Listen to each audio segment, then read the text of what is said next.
true. Like the reason why I think this will win as a business model for gaming, I think crypto will be the predominant business model of gaming for many games anyways, many types of games. And the reason is because it's actually better for both the players and the game company at the end of the day.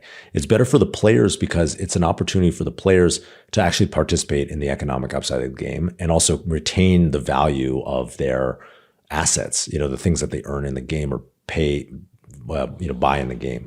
Tens of billions of dollars are spent every year on in-game items. But like if you stop playing the game, there's nothing. That's it. That's the end. Or if the game like deprecates or shuts down or whatever, you don't have any like real ownership over these things. And I don't think necessarily that means people are going to want to play games to make money primarily. I think it's just that like there's going to be an economic component of like, okay, you spend a lot of time in this game and you retain some value. Maybe when you're done with it, you like just like you could trade in a game at GameStop like 20 years ago that you bought like on DVD or disc or whatever. You'll be able to like actually monetize your thing like when you exit this game now, or if you need liquidity or whatever, or not, right? Like most people probably won't even care.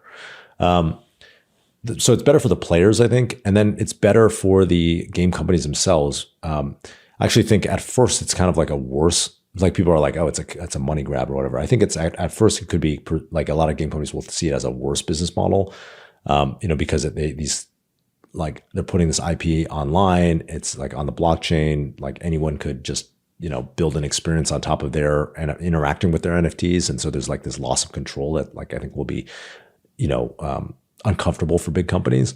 But, what they'll realize is like when you build something that's an open ecosystem, that's when it can really take off and have like lasting durability beyond any one person, right? And Ethereum is like the perfect example. It's obviously not a game, but like, it's this huge ecosystem. And if you had been like, if you're a Vitalik or something like that, holding a huge amount of Ethereum, then like you are a huge beneficiary of that ecosystem, right?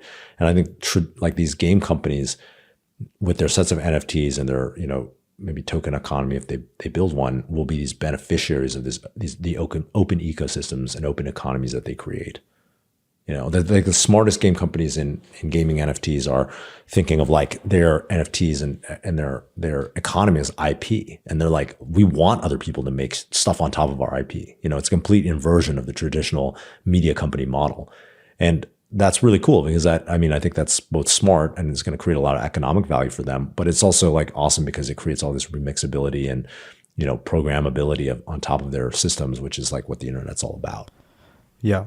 I think on that point, there's a lot to unpack on gaming, which I love. And I think one question for you is, we talk a lot about like interoperability and composability and DeFi context. And in gaming, like I think the only studio that I can think of that kind of has done this to some extent is Nintendo, where you had some like Super Smash Brothers and it combined a lot of games. You had Donkey Kong and Mario and Wario and like you could play this game.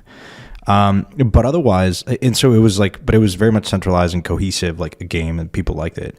But like, do you think it's back to the point of like, you always want to build stuff that consumers want? And I am curious if you think that this is something that is going to be actually appreciated by like, okay, you're playing Axie, and then you can go ahead and play like another game in crypto.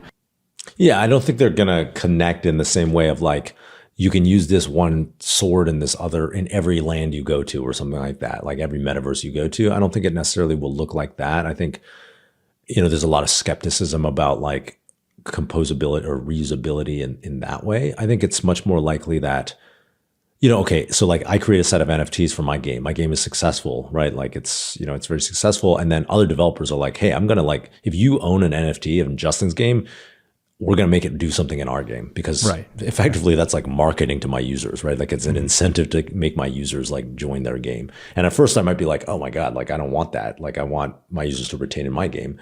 But what I will realize is like, oh, I'm selling all these NFTs from, my game, and then they're being used in all these other people's games, which make them more valuable, like intrinsically more valuable. And so I think it will look more like, that's one way that it might happen. Another way is like, and we're doing that with this like, Fractal NFT. We created this NFT of, that for Fractal, it's 100,000 snowflakes that have unique attributes. And there are various people who are building games around or incorporating these NFTs in their game as a way to say, I want to get that Fractal community excited about my game, right? so it's a win-win, and it's because it's enabled by this open ecosystem. The fact that they're all on the blockchain, we can't even control if someone creates an experience around it, anyways. So, we're that's one way. Another thing is like people are creating APIs, for their NFTs or their digital assets to be used in other people's experiences. So, there's a company called Web that's like a 2D pixelverse, like kind of metaverse that they're importing other avatars, like other PFP collections, and like turning them into sprites, so that if you're a holder, you can use their, bring your Bored Ape or whatever into their pixelverse. And so like obviously there's going to have to be work done, but the incentive to do that work, to bridge these metaverses exists because it basically creates value for both parties, right?